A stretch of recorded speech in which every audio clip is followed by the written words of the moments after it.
Michelangelo! No, Newton is better.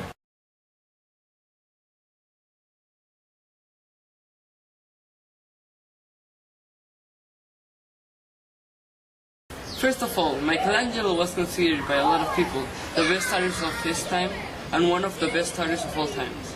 He was not only an Italian painter, he also was an Italian architect, sculptor, and poet. However, Isaac Newton was not only an English physicist, but he was also a mathematician, an astronomer, an alchemist, and a natural philosopher. That is not only considered by many to be the greatest and most influential scientist of his era, but also one of the best in all times. Thank you. I know. Yeah. Also, in 1668, Newton invented the first reflecting telescope, which was a much better version than the first refracting telescope, since it gave a better image quality. If it wasn't for Newton and his reflecting telescope, we wouldn't know as much information or as much accurate information as we know today in the area of astronomy. Whoa, but Michelangelo did even better. He designed and sculptured the statue known as the David, that is one of the most remarkable statues in history.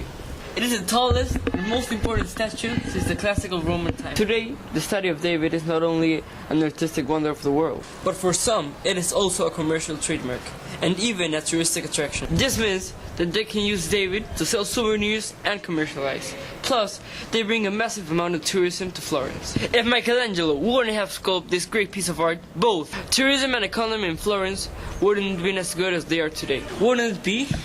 Fair enough. I think I made my point clear.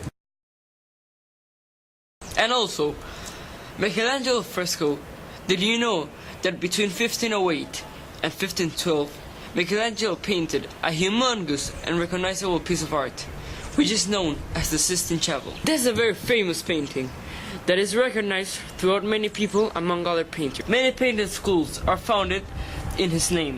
That's nothing compared to what Isaac Newton did. He was the one who started and developed the laws of motion. The three laws of motion are extensively essential in modern science, especially in the area of physics. Thanks to him, the area of physics could develop faster with a better knowledge on the forces and motion of an object. We all use these laws on our daily lives and even on schools. This is taught as a basic physics. I mean, imagine, if we wouldn't have developed and created those laws, science would have taken a lot more of time to develop into a wider knowledge. Take that. Fine, then bring it on. Have you heard about Michelangelo's Pieta? A Renaissance masterpiece and one of the most greatly finished pieces of works by Michelangelo. No, what is it? It's very recognized throughout almost every sculpture artist in the world. A very remarkable piece of art has inspired artists to keep doing art.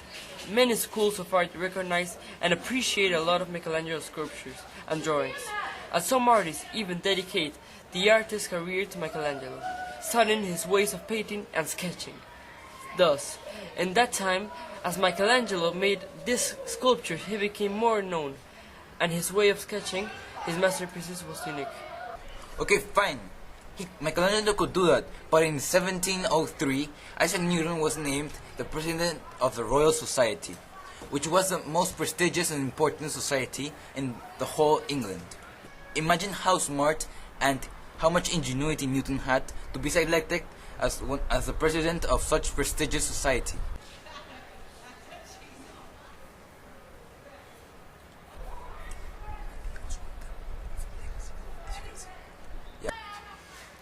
Excuse me, what? I didn't hear you. Anyways, that is irrelevant to our debate. Where's the legacies and the impacts on that time and today? Fair enough. Okay, take this. Newton came up with a theory and the law for universal gravitation, which explains how gravity affects everything in the universe. According to the legend, Newton was studying at his desk when suddenly, outside the window, he saw an apple fall down from a tree. This caused him to think and wonder about the force that caused the apple to fall. Without the law of universal gravitation, it wouldn't have taken science that much time to develop on the area of physics. Thanks to him, we know the relation of objects and gravity, and we can accurately understand how it works. But Michelangelo... Wait, hold up, man. I'm not finished yet. Afterwards, he published the law, among other theories and laws, in the book called the Principia. This piece of work is considered by many to be the most important works in the history of science. This is an essential piece of work because it has very useful legacies.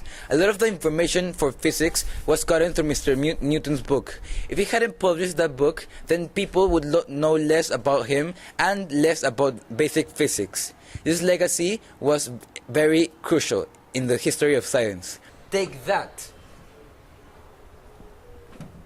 Anyways, I think Newton was actually wrong in his theories of motion. Why?